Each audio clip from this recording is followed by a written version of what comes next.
Hello. Hello. Good afternoon.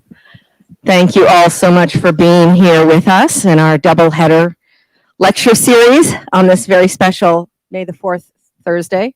Can you hear me? I've lost it. It was fine and now it's not working. So for those of you who don't know me, I am Laura Eklund. I am the Senior Collection Manager of Anthropology here at the California Academy of Sciences, and I am currently the ranking anthropologist at the Academy of Sciences, but I'm delighted that in a few months we'll have a new curator on board and I can no longer be ranking. So I'd just like to start with a moment of silence in recognition of the Ohlone and other indigenous peoples on whose land we are currently residing. Unceded land, I recognize their expertise, their knowledge, their claim in the past, in the present, and the future.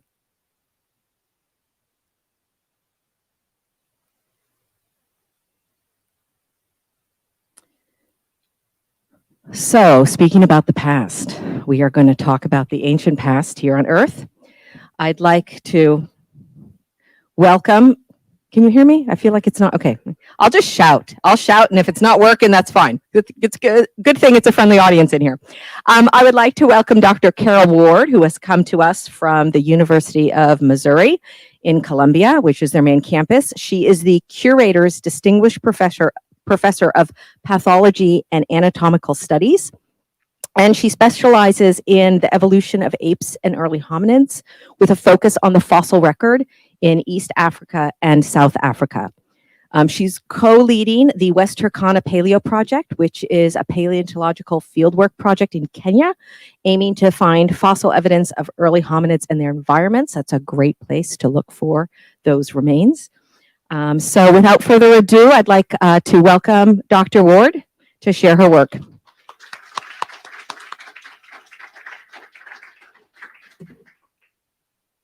Thank you so much, and thanks to all of you who are here and who are out there online. I hope you can hear me all right. I tend to be very loud. It's not usually a problem for me. So thanks all for coming. And I'm interested in human evolution, and I'm interested in the story of how this phenomenal species that we are came to be. And I'm interested in the beginning of the story because all good stories start at the beginning. And I'm interested in the fossil record of the earliest members of our clade, or our branch of the family tree. Because if we can understand how those creatures were different maybe from other apes and other relatives, we'll have an idea how our incredible journey began and how our lineage got its start. And so that's one of the major reasons I'm interested in looking at the earlier part of the human fossil record. But also, if we understand what the earliest hominins were like, we then have the raw material that selection acted upon to create later species of Homo, including our genus Homo erectus. So it's the middle of the story and the beginning of the story all at the same time. And the earliest members of the family tree that I'm going to talk about are from the genus called Australopithecus, which meant southern ape man. It was originally named in South Africa by an anatomist some time back, almost 100 years ago. And this is a collection of multiple species. Here happen to be some examples. I'm trying to impress you with the fact that we actually have a lot of fossils of these species. There may be anywhere between 4 and 8 species, depending on who you ask and which day you ask us. But there are a lot of different fossils, and we're actually learning a lot about what these creatures are like. And I'm going to tell you a little bit about my part of the story as we go today.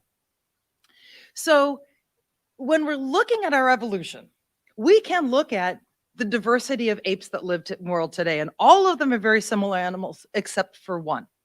One is different. Most of the rest of them are very similar in a way, and they tend to have very long arms, very strong fingers, very short backs, short legs, and they tend to spend most of the time in the trees, moving around using essentially 4 hands to negotiate this complex, flexible branch environment. Some of these animals get very, very large, and so they need to have a lot of anatomical adaptation that facilitate life in the trees. Trees are great places to avoid predators. They're full of fruits and foods. Fruits grow on the ends of branches, so these animals have found a way to negotiate this environment very, very well. And it would seem on the face of it, if all you had was a view of the present, that an animal like one of these would be something like what we would evolve from. They're all very similar. So it's most parsimonious to assume that our ancestors would have looked something like one of the modern apes.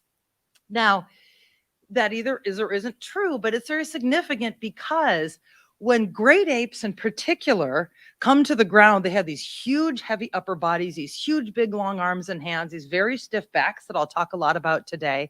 So when they come down to the ground, they usually tend to drop down on all fours and walk in knuckle walking. African apes in particular, chimps and gorillas, spend a lot of the time on the ground, and they're also semi-specialized for moving on the ground on 4 feet.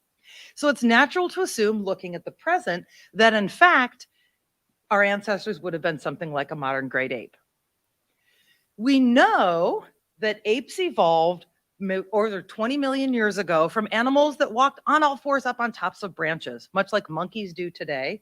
We have ancestral ape fossils. There's quite a number of them. I won't go through them all. There are a lot of these animals. They all sort of show a similar way of moving around the world. And the way these animals move around the world is really significant. So we know all apes started as these quadrupedal animals. Once we get onto our branch of the family tree, up into our clade, we have Australopithecus that I'll talk a lot about today. There are some slightly older members of probably our clade. They're less well known, less well understood. They may have begun to have some of the adaptations that I'll be talking about, but I'm not really going to talk about them today, though they're really cool and super interesting. And we actually have quite a big fossil record of apes in between. In the Miocene, so from about 20-ish to about 5-ish million years ago, there were dozens and dozens of great ape species that lived in Africa, Europe, and Asia. And there are quite a number of them.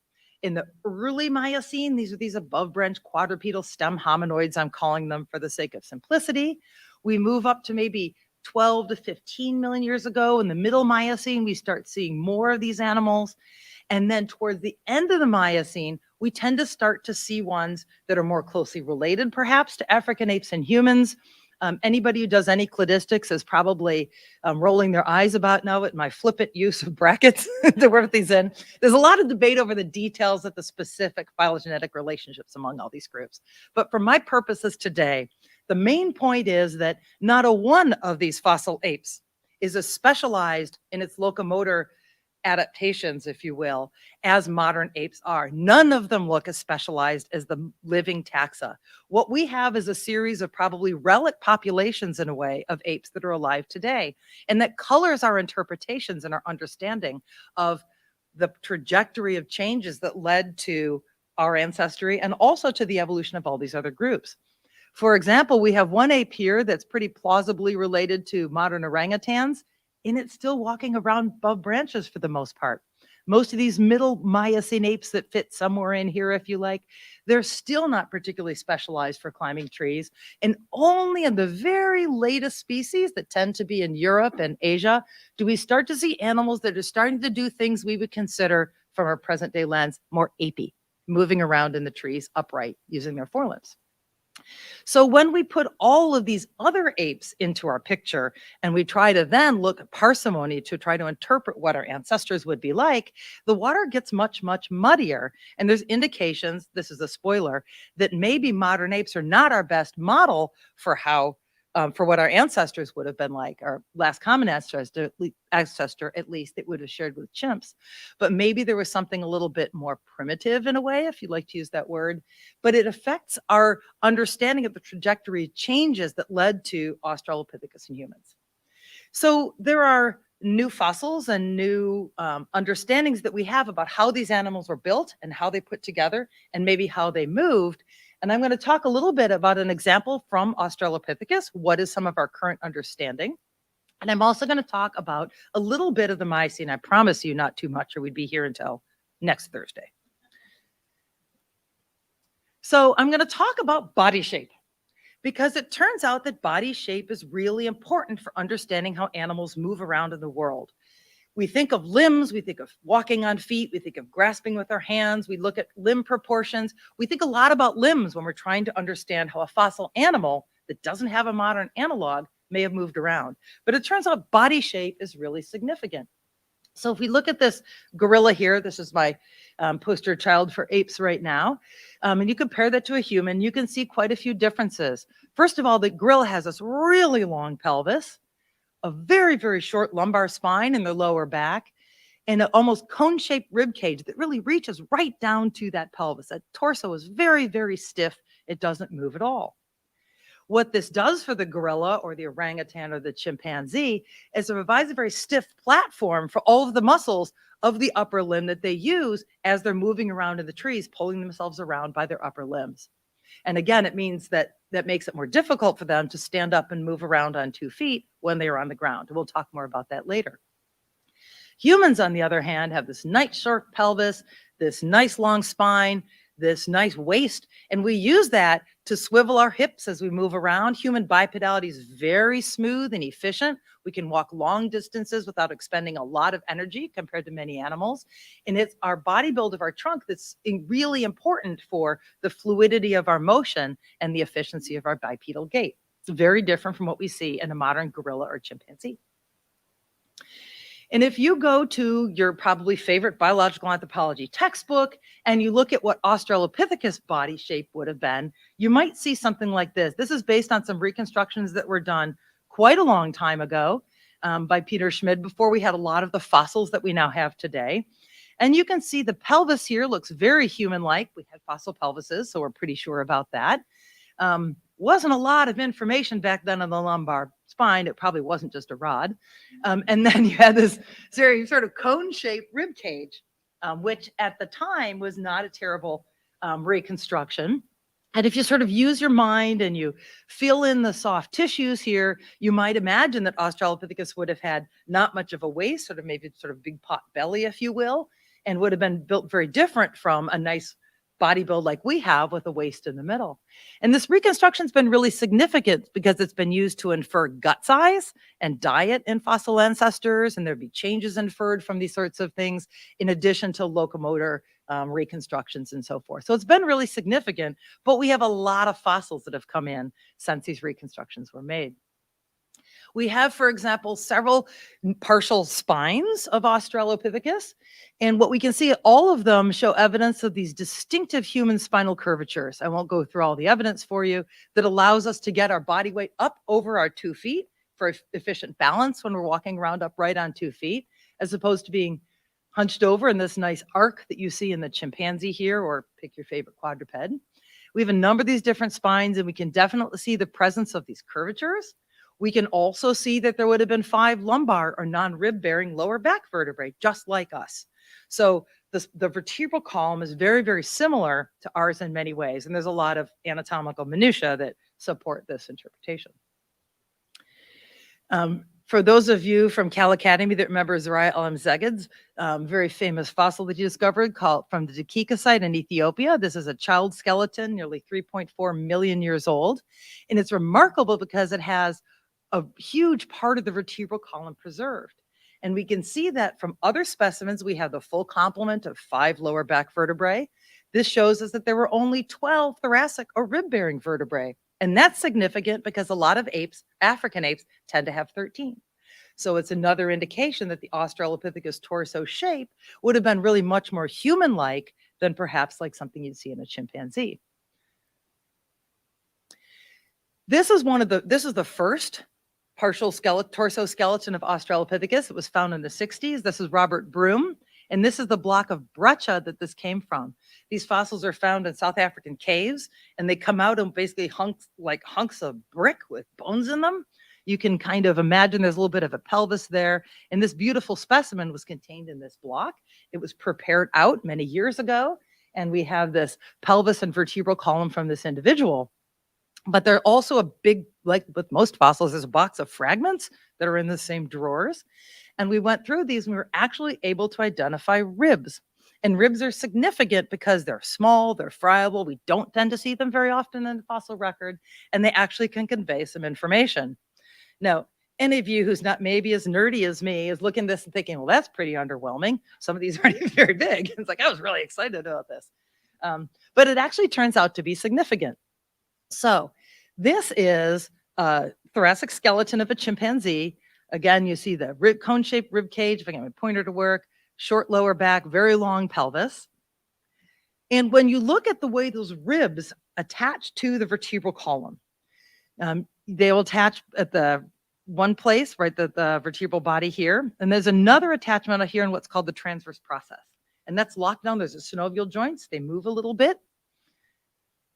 And if you look at the lower part of the rib cage, so this is going from the last rib up, you can see in chimpanzees, this is that attachment here for the transverse process. And there's a big old synovial joint in the bottom one and all the way up, and I could keep going.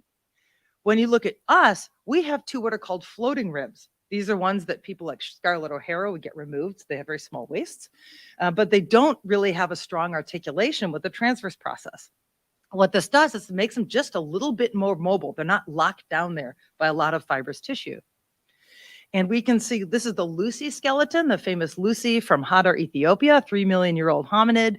Here's a vertebrae. You see the big old articulation for the transverse process here. And there's one below it, at least, and it's pretty big. No attachment whatsoever. Well, we don't know if that's the last or second to last or what have you. But fortunately, the little bits from STS-14, that South African skeleton, there are at least two of the lower ribs that have no attachment for the transverse process. What this means then is, like humans and unlike chimps, there would have been more mobility in those last couple of ribs, and that would contribute to that pivoting motion that we do when we swivel our hips and we're walking around. And we can see that now in Australopithecus. So that, I think, is kind of cool. So this is just a graph from some work by Nathan Thompson, where he actually had humans and chimps moving. And when humans move, when humans move, we swivel our waist. All right, you can't see me on the video here, but we twist our waist. And so what you can see is that our rib cage is moving one direction, and our rib cage move one direction, our pelvis can move the other direction, it can swivel around. A chimpanzee, though, is stiff, and its whole body just lurches from side to side as it's walking around. And that helps it get more the pelvic step, it gets more stride length. Australopithecus, by virtue of the construction of the lower part of its torso, would have been able to have torso movements much more like the human than we see in the chimpanzee, with more vertebrae, less tightly bound lower ribs. So that's indicating that, in fact, they were able to stand upright and move a lot like we did. We actually have more ribs that are showing up in the fossil record, which is fantastic. We can measure the curvature of those ribs. It doesn't really matter how. And you can plot those out. So this is the top of the rib cage moving down to about the middle. We'll just stop there for now. And you can see that humans here have much more curvature of their ribs up in the upper part of the rib cage than any of the great apes do, which are over here in blue. You can also see that the rib cage here is showing that same sort of thing, sort of bulgier at the top, if you will, as opposed to be like a cone. Now, this is originally thought to have a cone-shaped rib cage at the top, which allow you to swivel your shoulder blade up and reach above the trees and so on and so forth. And so that this would be indication of maybe arboreality or not arboreality. We have our two fossil hominids, and they're looking very human-like again. So does that mean they didn't climb trees? Well, if we expand our search a little bit, we can see that gibbons and siamangs, which are those hand-over-hand small ape brachiators, also have a much wider rib cage up here and near the top, like humans, like our fossil hominids as well. So this probably doesn't necessarily have to do with being arboreal per se. It might have to do some other aspects of torso shape. But what we can say is Australopithecus was much more human-like in its upper rib cage as well as its lower rib cage in terms of how it's constructed. So if we can make a sort of newish view of Australopithecus, if you will, incorporating all this information, you can see the chimp here with sort of tubby midsection, if you will, this very short, stiff torso. Australopithecus would have built much more like you or I, a little shorter, a little stockier, few differences here and there, a little bit longer arms, a little bit different shoulders, and so on and so forth, but fundamentally quite human-like. And very significantly, they'd also last an appreciably good at grasping big toe. There's some debate about there might have been a little mobility or not, but fundamentally, these animals are not only good at standing and walking, they'd really given up the abilities to be good in the trees. They could do it maybe sort of in a mediocre way, but nothing like we see in modern great apes. So when we look at Australopithecus, there's nothing really in terms of its torso shape that's particularly much like a modern great ape, like a chimp or like a gorilla. And so when we're thinking about the ancestral condition, there's nothing in Australopiths per se that says that this type of a body shape model is really what we should be looking to try to explain human evolution. So if we come back to our cladogram here, we can take a look back further in time. So we don't see anything particularly chimp-like, at least in the torso anatomy of chimps and gorillas, that suggest this stiff torso that maybe would associated with even a knuckle walking heritage or something. There's nothing really there that we can point to. But what if we go back a little bit further in time and look at some of these Miocene apes? I'm going to talk about my work on an animal called Rudopithecus, because it highlights some of the story that I want to talk about today.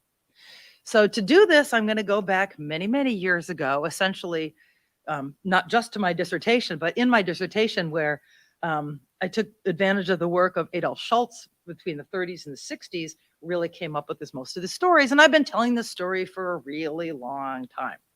So when you look at the rib cage of monkeys versus apes, we're going to set humans aside for a moment.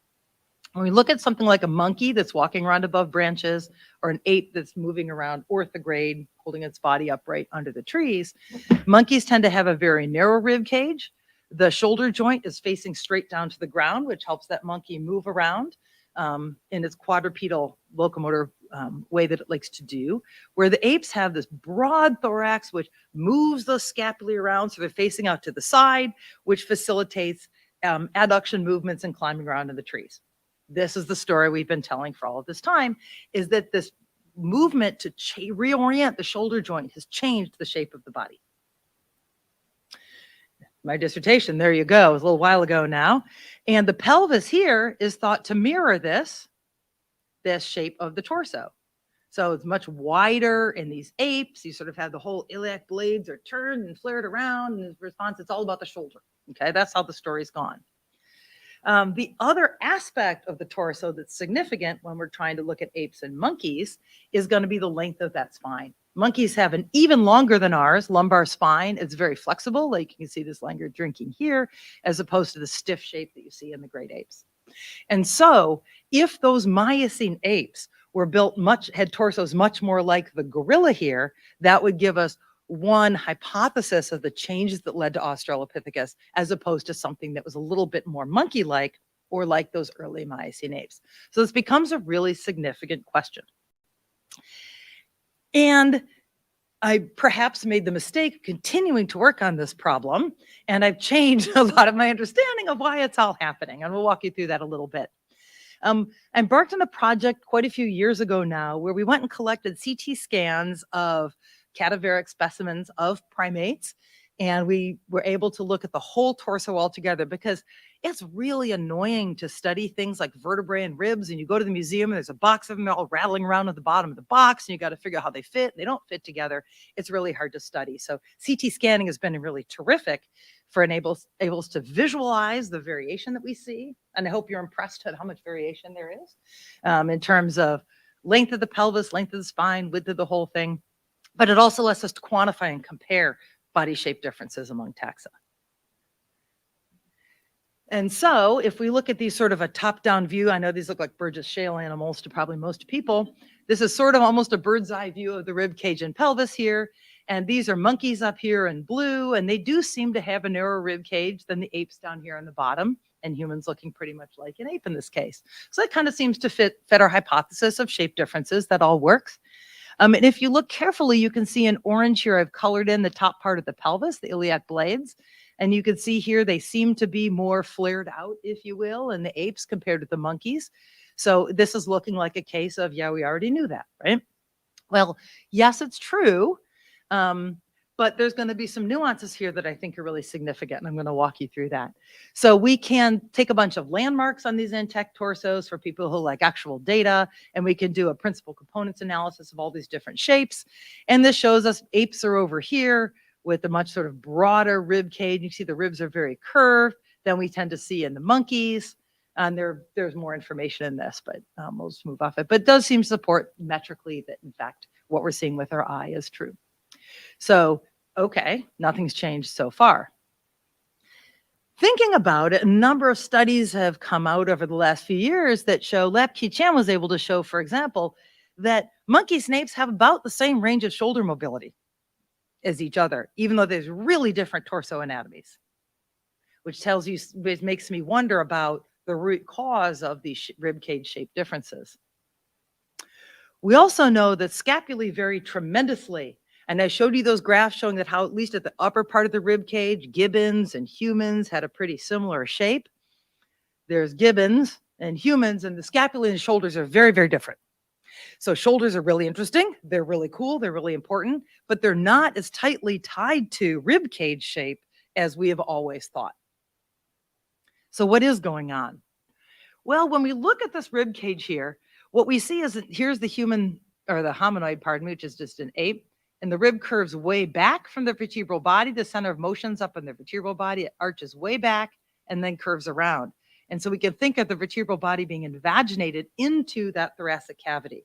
And this is something that the very small handful of people in the world that worry about vertebrae think about quite a bit. Whereas the monkey, the ribs almost kind of come straight out from the vertebrae, if you will. And this is some work. Blake Sarazin was an undergraduate in my lab. He's off being a physician now.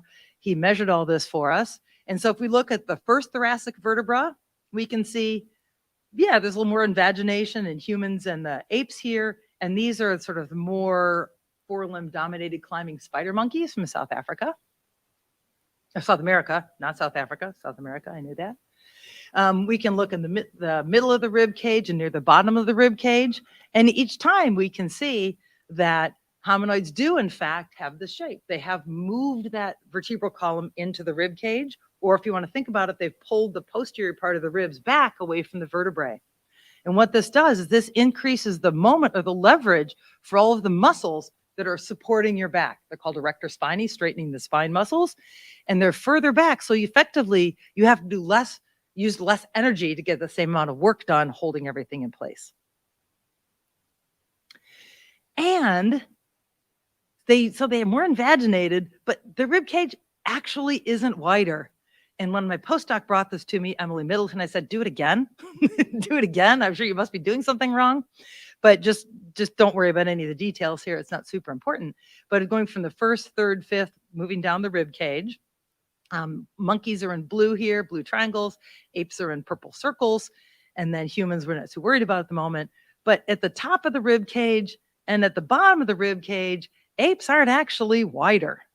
They're a little bit wider of the middle, more of an arch shape, if you will, to the rib cage here. Through the middle of the rib cage, apes are a little bit wider, but it's not that big difference that we thought that was reorienting the scapulae, because they're not actually that much wider. Confusing. The reason they look wider is because they're just shorter. Apes have shorter rib cages than monkeys do. So not just the lumbar region is shorter, the whole rib cage is actually shorter too. So proportionally, it looks wider. It's not actually wider. And the shape is different, if you will, but they're not actually wider. Why do they have short rib cages? Where does this come from? The vertebrae themselves, the bones are just shorter. We've known this for the lumbar region. They have few and they're really short. Same thing's true in the thoracic region. Apes have just scrunched it all down. And you can see this actually. You didn't really have to do all this. You could just look at the orangutans and they have these sort of almost spherical looking. I like orangutans because they're the most extreme, so they really show it case well, but it works the same for chimps and gorillas. The much sort of shorter, wider torsos. More shorter torsos, then you see something like the monkeys here that are using that back for a little bit to flex and extend and moving around when they're walking and running.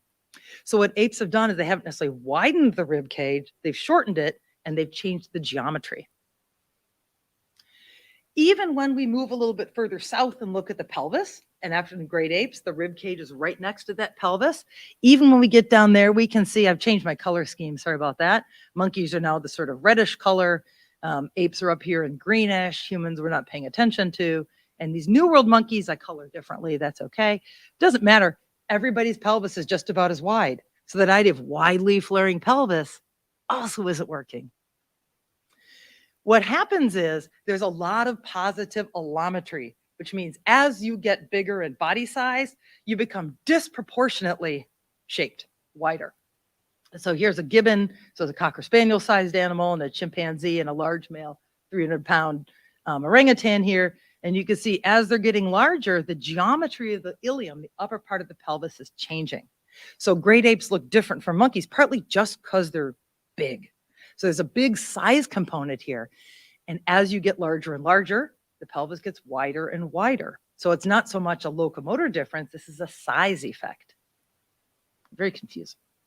And what seems to be happening here, when we get those one hip bone at a time, like those of us who did our dissertations with the protractor and the string tied in the middle, measuring everything really scientifically, when you put the whole pelvis together and look at it intact, what you see is it's not wider from side to side. The back is narrower. That sacrum is much narrower. So the bones themselves are wider because they're pulled in towards the center. And so here you've got apes, they're much narrower than other things. And so I think what's happening here is all of these changes are not about shoulders, it's about the spine and the muscles around the spine. If you look at an ape versus a monkey, this is just a recolored figure from Owen Lovejoy's publications here. Here's the ape with this transverse process, just like we saw with the ribs pulled further back. The muscle mass, these are the muscles, this is the back, there's the front down here, they're lying on his belly. These erector spine are much, much smaller in mass than we see in the monkey. The monkey's got the long torso, it's moving it around quite a bit during locomotion, where the ape has stiffened everything up, it's shortened everything, it's stabilizing its torso with passive mechanisms rather than using muscular effort to do all of it, which as you get larger becomes exponentially harder to do in terms of energy expenditure and risk to your spinal cord and all the other kinds of things. So if we come back to our rib cages here and we take a look again, there's that what appears to be narrow shape where these ribs are just taken off from the vertebral column and shooting straight ventrally, essentially, instead of being back. Let's think about that pelvis again. Apes are supposed to have this flaring pelvis. We just learned it's not wider, but is it differently oriented? Well, if you measure the overall orientation, yeah, it is. Absolutely is. But if you look more carefully at the anatomy of it, things aren't so simple. If you look at this part of the pelvis called the iliac portion, this is where some of the gluteal extensor muscles and flexor muscles of the hip are attached on either side of this. It's very, very small in the ape, and it's very, very large, or very large in the ape, pardon me, and small in the monkey. And there's no difference between apes and monkeys. It's the same orientation. What's really different, though, is the part dorsal to that. This part back here, and this is where those erector spinae, the spinal muscles, are attaching. It's huge in the monkey. And what apes have done is they shrunk the size of it and they've pulled it inwards, what we saw in those graphs, because the erector spinae musculature is just smaller. What happens then is it changes the overall geometry of the whole structure just because of geometric proportions. And this is a diagram that Emily Middleton and I published a number of years ago, and it's just geometry. My 15-year-old daughter would be rolling her eyes like, oh, that we'd never use that. But you can see here, when you change this geometry and you make this wider and this part shorter, the hypotenuse of the triangle changes as well.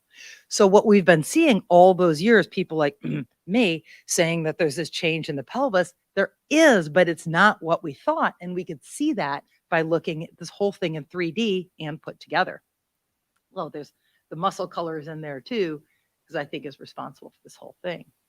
You can take CT scans through the middle of the rib cage, now near the pelvis and the lumbar spine, and you can color in where the muscles are. This is a chimp over here. It's much smaller than we see in a monkey.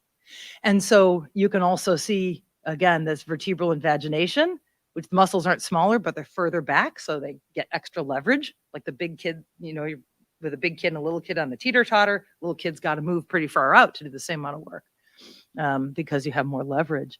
And so we see these changes that are reflecting that move to passive stabilization in these great apes, especially the great apes, and make them very strong.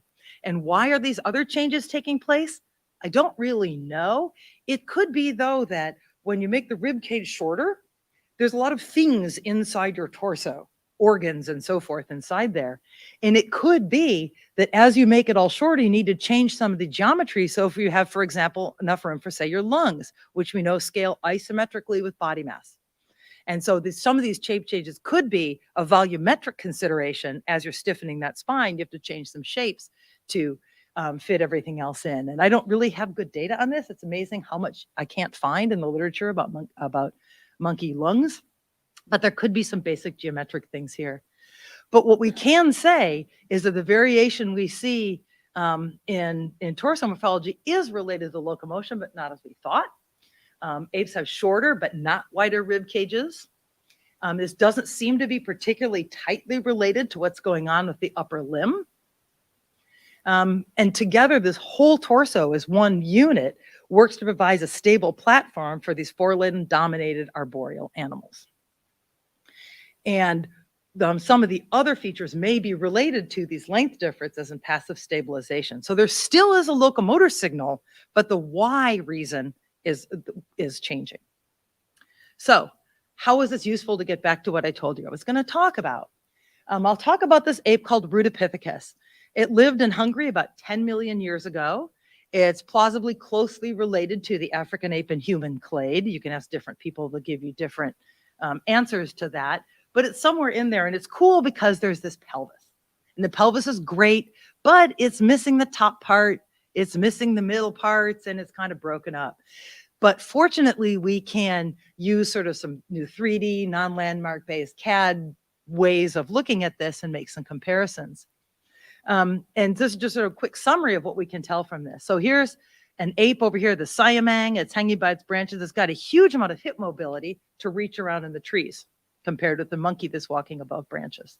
It's also holding its body in orthograde or upright position, which is what these animals tend to do when they're moving in the trees. We can look at the hip joint and we can see that it's expanded in the cranial portion, and the ape, just Rudopithecus here, just like the ape, as opposed to being uniform distribution in this monkey, back and forth, back and forth, back and forth. And so it looks like Rudopithecus would have had upright posture.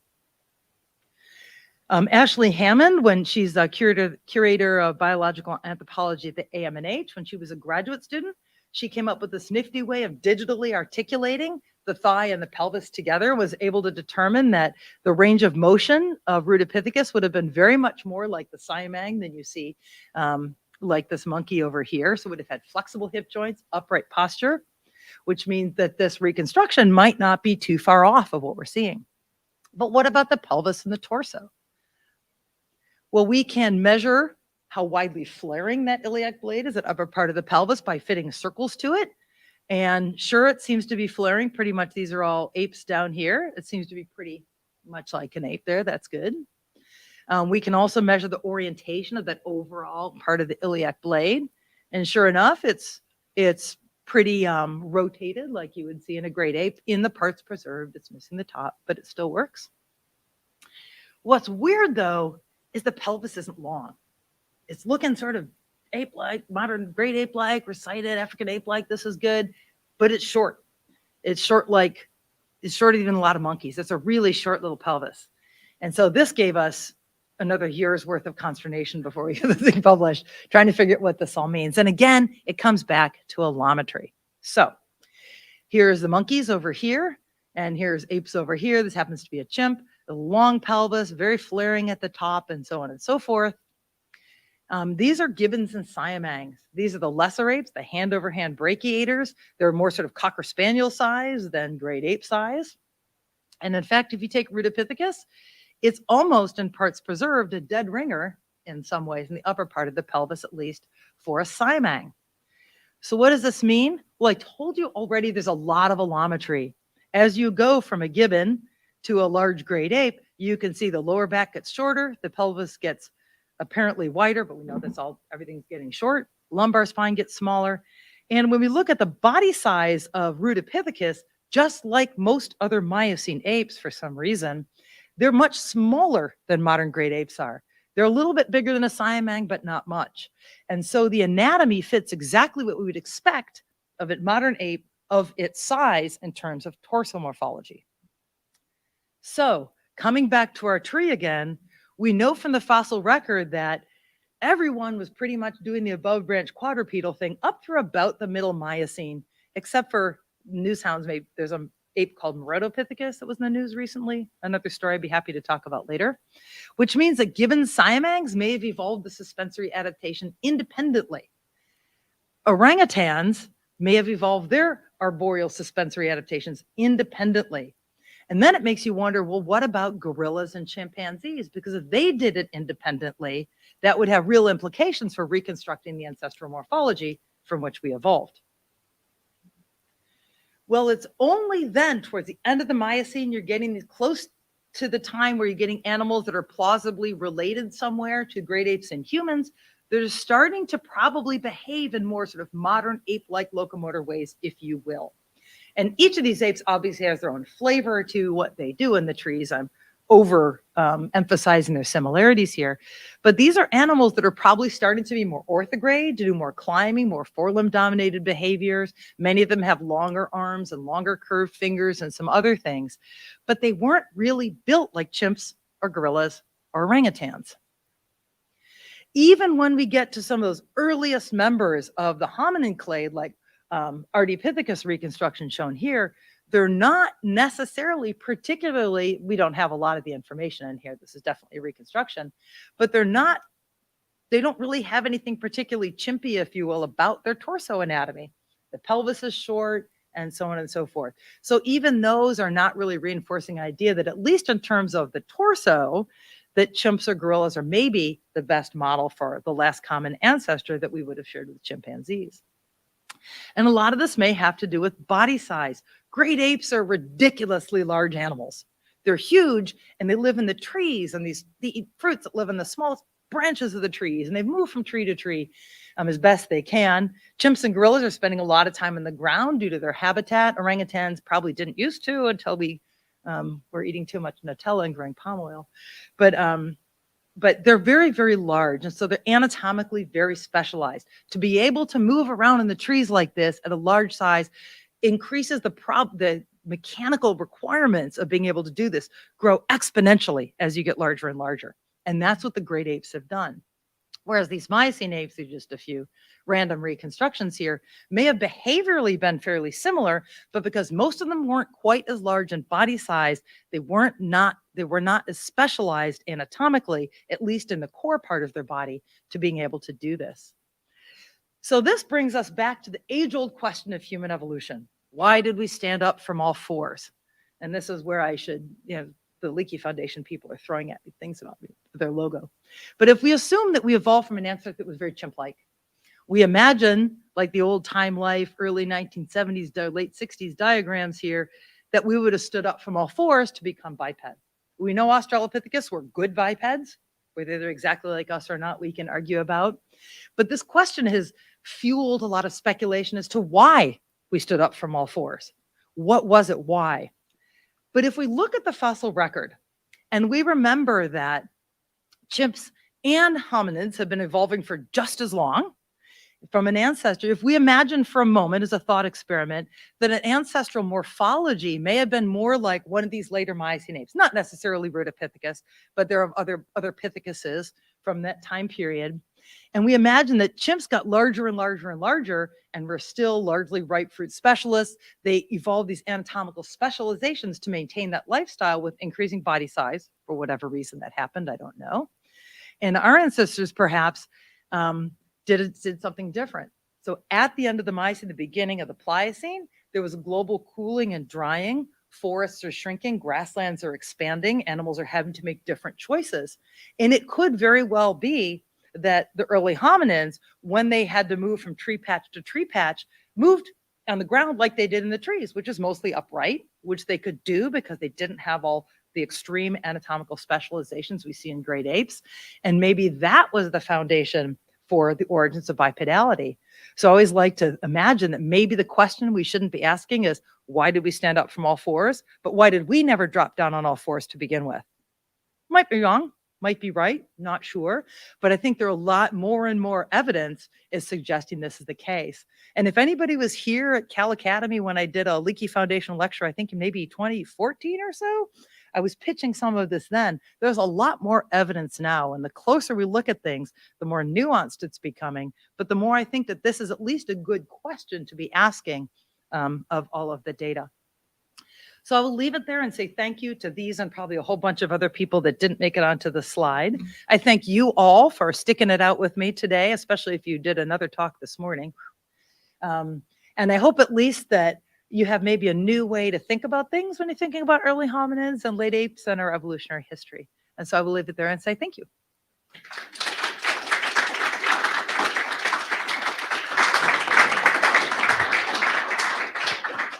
Thank you so much, Dr. Ward. We have a couple comments and questions from online that I'm going to read off quickly, if that's okay. First of all, I just want to say thank you to all of our live viewers. We had nearly 50 here in our audience, and we had some calling in from Toronto and Brazil, so that was really exciting. Oh, that's cool. So first question we have here is, where does O negative blood come from? Oh boy, is that not a question for me? I think we might have to consult some. If anybody here knows the answer to that question, I think Shannon. don't know. Shannon might. She just left the room, unfortunately. I'm sorry. I'm sorry, for whoever commenter. that was. I'm so sorry. We'll get back to you. So the next question we have here. Let's see. I think that might have actually been it. I think we might have just stumped ourselves, other than just All right. great compliments all around. I'm actually going to pass to Laura to kick off Q&A for the Sure. room. Shall I unshare Thanks. this? Yes, Ah, great. There we go. whatever you want to share is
animals, you're not going to get the right answer. For example, if you only used extant apes, you end up with, and you can do the cladistics and you get relationship with molecular data and so forth, we end up with one answer. Whereas you put in fossils, it becomes more complicated because they're less complete. We don't have genetic data, molecular data, we can't be sure.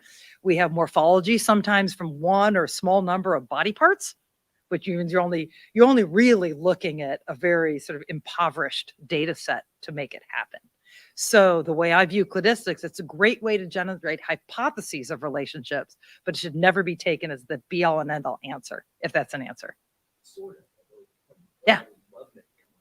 Yeah, you bet. Yeah. Yeah. I'm interested in the line. Yeah. And you're telling me that we can't. Because the playground says we can't, but that's actually what we're interested in. It is. It is. I played fast and loose with the Miocene apes because, and admittedly, I gave this talk at the American Museum, and I think I just about got dogpiled from many people in the audience for doing something like that, which is fair enough.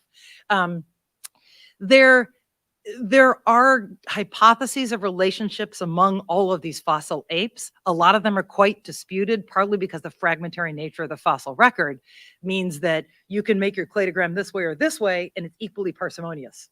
And so it gets really hard to answer that question. So for the purposes I'm talking about here, I can get away with it because if we had a slightly different phylogeny, what I'm talking about wouldn't really be affected super much, but it is super important and it should certainly be done right. And no one should do what I just did. Yeah.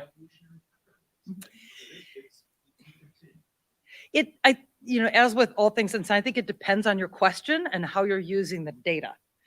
It does matter actually if, for example, say Rudopithecus, because that's one we actually know a little more about than some others, if it's more closely related to chimps and humans, say, than it is to gorillas, that might mean something quite different than if it's outside gorillas, if you will. That would really change our understanding of the ancestral states. So it makes a huge difference, but we don't know yet some of it. So what we need to do is ask the questions that we can answer with the data that we have, knowing full well that even the things I'm talking about would be really different. We could find people sometimes in public talk say, if you could find any fossil, what would it be? What fossil hominid is it? It wouldn't be. It would be a fossil chimpanzee, about 4 million year old fossil chimpanzee. That's what I want, because that would answer so many of our questions. We just don't have them. So I completely agree with you. But I think it's an important tool, but for when you're working at the fossil record, you need to relax a little bit because sometimes there are things we just don't know yet. I did one cladistic analysis in my life. I was in just the crabbiest mood for 6 months because what's a character? This animal has a vertebra and a jaw, and this one has a femur, and how do you compare them? And it made me really cross the whole time.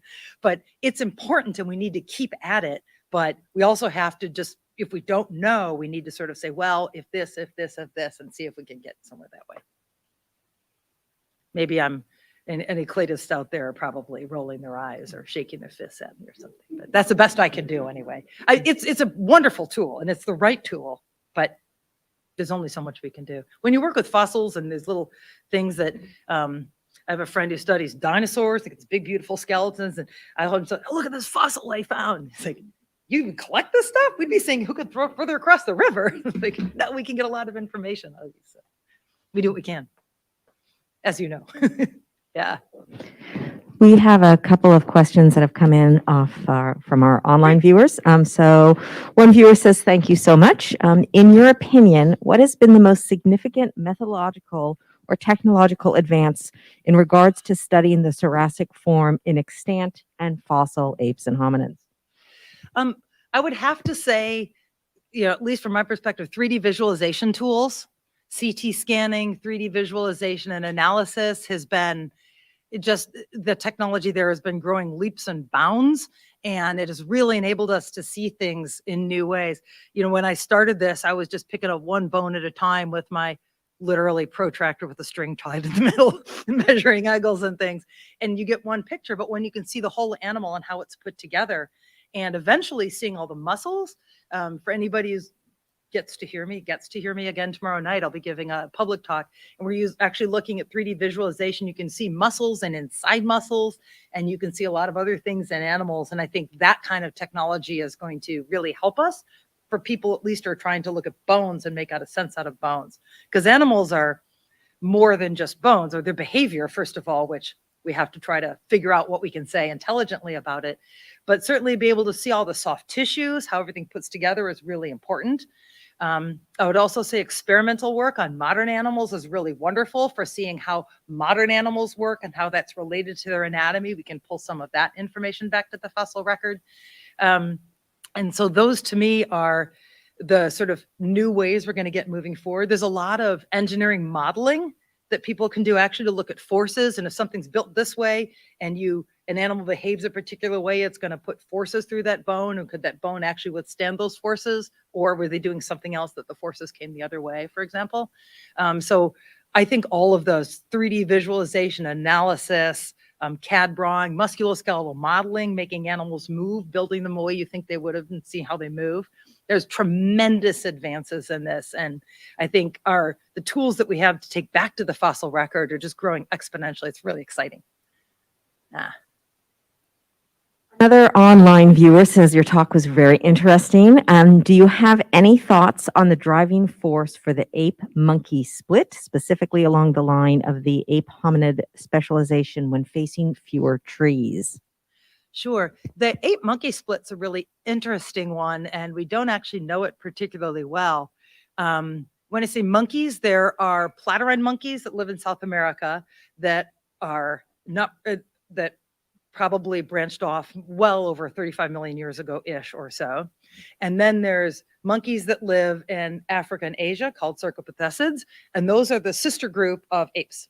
So the split between the cercopithecids and hominoids is the one I think you're probably thinking of, person who asked the question. We don't have a good fossil record of fossil cercopithecid monkeys per se. They show up in the middle Miocene. What's interesting about them is they tend to be smaller and more terrestrial. So that they may have gotten, there were dozens and dozens of ape species occupying the trees for the most part. This is a bit of a glib answer, but occupying the trees in the most part. And it may be that cercopithecid monkeys got their footing, if you will, terrible word, footing on the ground, actually being terrestrial kind of animals. And then the Asian ones and the African ones may actually seem to have maybe re-invaded the arboreal niche, are now living up in the trees. So back when that split happened, there were lots of apes and very few monkeys. And now, of course, there are lots of monkeys and very few apes. So that dynamic is really, really interesting. And to get a better fossil record of monkeys would help us also. We actually have a lot more evidence of fossil apes probably because there were more of them around. Over here. Thanks. So I'm going to get this wrong. I was just asking Craig to tell me about the isotope mystery that's just emerged from that Ugandan site. And I'm going to, you know what I'm talking about, because I think you said you can ask me about, is it Merodopithecus we now got? Yeah. And so Yes. among the things that I found mind-blowing about that stuff was the claim about having a stiff back, making it easier to get to the tips of the trees where the better leaves are. Mhm. And I think of monkeys really being good at that. And I have kind of thought of orangutans as clamorers. And so anyway, among the many questions that arise out of that paper, take your pick. All right. Well, I'll talk about backs because I like backs. So for those who don't know, there's a site in Moroto in Uganda that's about 20 million years old or so. And this whole story that I'm telling about apes eating fruits and living on trees, and that's where the sort of orthograde clambering adaptation came from, is an interesting one because there's an ape from that site called Merodopithecus that is known, it's got some vertebrae associated with it, and they seem to be much more like living great apes than we see in other fossil apes of the time period. And there's a piece of a shoulder and there's a piece of a femur, and thing looks much more sort of like an orthograde clambering kind of an animal. Phylogenetically, it doesn't necessarily seem to have anything to do. It's also very old, before the split with gorillas and chimps and humans. They wouldn't have even diverged yet. So this animal's sort of been lingering out there. I usually have on the edge of my cladogram with a little question mark, just to be even worse with my cladograms. Don't even try. But it came out that that recently in Science a couple of weeks ago, that this area's actually had expanding grasslands, which we didn't really expect to have happen there. And I can't speak to the isotope part of it per se, but the argument is that this was also a habitat that was opening up, sort of like perhaps we might imagine in Eastern Africa at around 6-8 million years ago or so. And I love the story because Merodopithecus seems to be doing similar things that we see in these extant apes, where it's maybe moving towards a four-limb dominated way to move around. And Merodopithecus was also maybe 35 kilograms or so, which is a little bit smaller than a small chimp, but a big animal trying to get to the ends of the leaves if that's what they were eating. So it might have been doing a similar thing that modern apes were doing to maybe get to the fruits or cross bridge gaps in the canopies and so forth, of using forelimbs to move around the trees rather than walking on top of all fours, if you will. So the quadrumanous clambering, climbing kind of thing. So to me, and I haven't actually talked to the authors of this paper, I was hoping to catch them at the anthropology meetings a couple weeks ago and didn't. But to me, this actually supports the idea that as you begin to do these sorts of behaviors, the anatomies repeat themselves. These similar animals doing similar kinds of things have similar changes.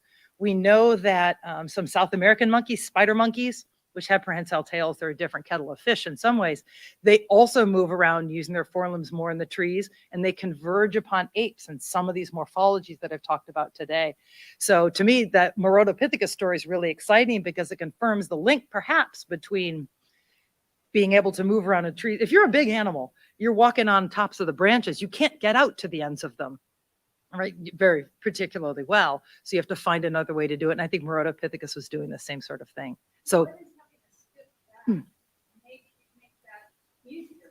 yeah, sure. Well, I think it's because you're passively stabilizing your back, so you can, your latissimus dorsi, the big muscle that you're pulling around in the trees, and the other muscles are stiff. You don't have to stabilize your spine in order to be able to move around with your upper limbs. I think the stiff back is associated with stiffening the back so you can anchor the muscles to move around. It uses less effort. It also protects your vertebral column or your spinal cord, which is running up the middle of your vertebral column and so forth. So I think Merodopithecus is doing the same kind of thing that modern apes have done at maybe a lesser scale. If that answers your question? Thank you. Or not? We can talk about it more, but I think they're doing a parallel kind of solution to a similar problem. Can I use the word parallel? A similar solution to a similar problem. Because homoplasia, again, we see homoplasia in this. I think gibbons and siamangs may have done it, orangutans may have done it, Merodopithecus may have done it, and so forth. And chimps and gorillas maybe not. That's my take on it anyway. Yeah. We have time for one more question. Okay. Anyone ever asked about tails, the loss of tails among the nature that has anything to do with this? Oh, that's a great question. The apes, They have tails and right. so- Yeah, I used to teach my students in class, a curious George is not a curious little monkey, he's a curious little ape because he doesn't have a tail. Yeah, apes don't have tails. That's one of the features that unites all of apes, one of the shared drive features. It seems that tails were lost back when apes were still above branch quadrupedal animals. Back 40 years ago or so, the idea was that as you begin to hold your body upright, you take all those muscles that move the tail and you need to support your viscera. You need to make muscles and soft tissues in a pelvic floor to keep all your insides in. And that's why the tail was lost. But then we found in an animal that was called proconsul, now called a kembo, it's about 20 million years old, didn't have a tail. And that thing was really pretty quadrupedal as far as we can tell. So it seems that tails were lost for a different reason. Why? Lorises don't have tails. They're little small animals, but they move very slowly. They hold on. Tails in a lot of animals used for balance and running and turning and so on and so forth. And if you're moving very slowly in the trees, it may just not be that much more that useful. And who knows, you can have predators grab it or what have you, and you have to pay energy to build it and a bunch of reasons that selection might just do away with it if you don't need it. So the idea is that maybe as you started clambering around in the trees, even on all fours. So the story kind of goes with these akembo, these early stem hominoids. They were above branch quadruped, but they had a little bit more sort of mobile joints, if you will, designed to move in different ways. Grasping seems to be a little bit more significant than we see in a lot of monkeys that are just kind of walking on top. And that would have been associated with tail loss, and that would have sort of been the beginnings of this ape shift, if you will. And then eventually they did the orthograde, long upper limb kind of thing. That's a great question. And we still don't really have a good idea of the origin of the pelvic floor in humans, actually. It's a great project, but that would be a great one for 3D imaging. We're still having problems. Yes, absolutely. Absolutely. Well, Yeah. thank you all for coming online and in person. Just a reminder that Dr. Ward will be speaking again tomorrow evening at the Commonwealth Club in downtown San Francisco at 6 p.m. Please go to the Leakey Foundation website for more information about that and to reserve your tickets. I think you'll all agree with me that it's sure to be a really exciting and interesting and invigorating conversation. Huge thanks to the Leakey Foundation for all of their contributing and continuing partnership with us here at the Academy, and especially for bringing Dr. Ward to us today. Thank you so much, Dr. Ward. That was a great talk, and we're so pleased that you were here with us. Thank you so much, and thank you all.